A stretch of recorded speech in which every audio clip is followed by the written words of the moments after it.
At some point, McDonald's Germany contacted me thinking I was McDonald's, and they wanted to have that game on Wi-Fi hotspots in all the restaurants in Germany. And it was like, to me, that's great, but you might want to check it with your, boss or something.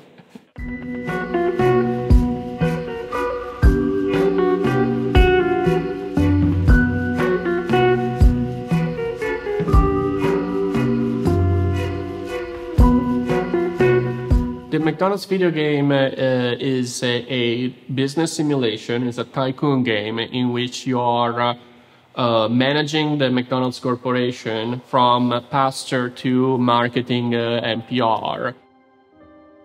So you're essentially trying to optimize this process, trying to do well and make a lot of money. And in the process of that, you discover that there are many ways to cut corners, to save on things, and all these strategies that can be unethical or might involve destroying the rainforest or displacing a native tribe.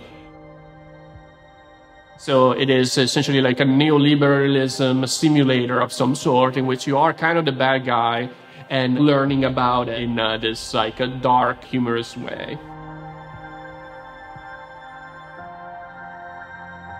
I was born in Italy, in a small town in northern Italy called Castiglione delle Stiviere. I moved to the United States to go to graduate school in upstate New York. I was lucky enough to find a really great job here in Pittsburgh, and that kind of like made me stay to this day.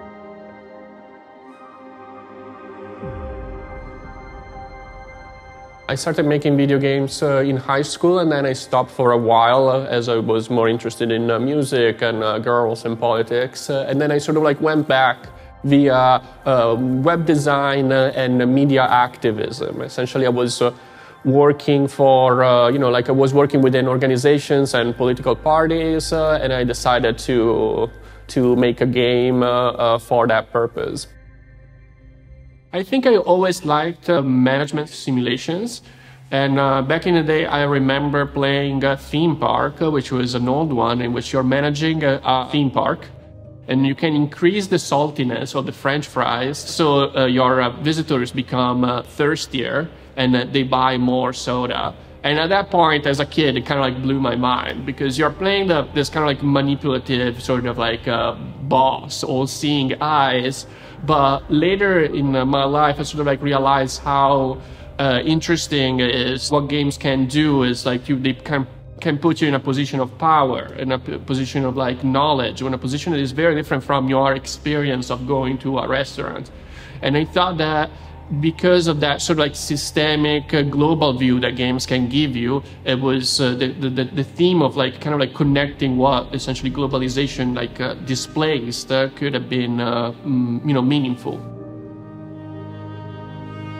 There are plenty of management games, tycoon games, and some of them are like, they might have like a little bit of satire in that, like, oh, you're the greedy bastard that is, exploiting people. But one thing that I feel like never really happened before is the inclusion of externalities. So like, pollution, unemployment, underemployment, deterioration of labor condition, pervasion of like, marketing and that kind of stuff, was never really included in a game.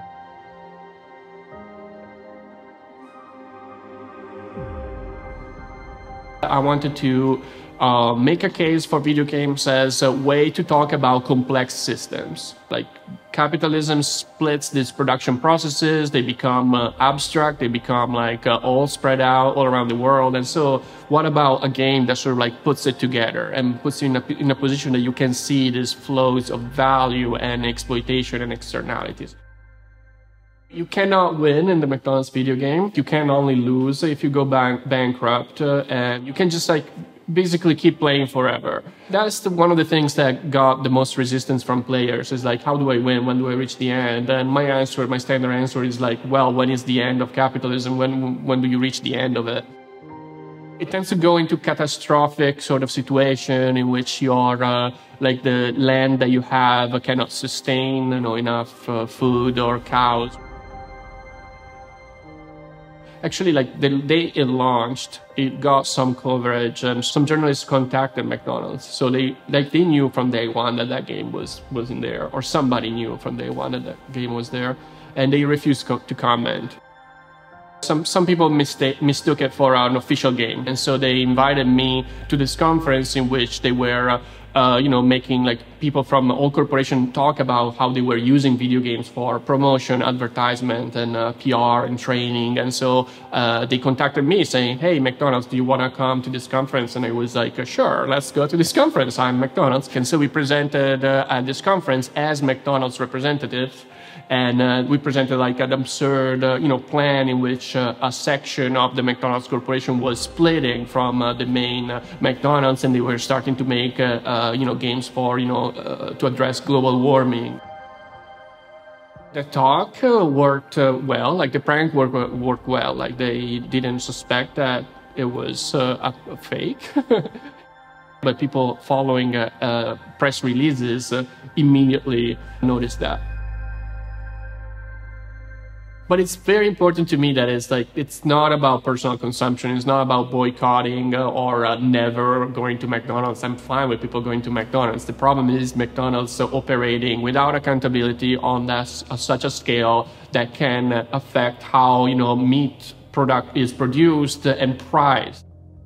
I don't eat meat because I don't want to hurt animals. That is like a valid position, but a more interesting and more urgent position is to change the industry in order to, get rid of like all the externalities and the global environmental destruction that it creates.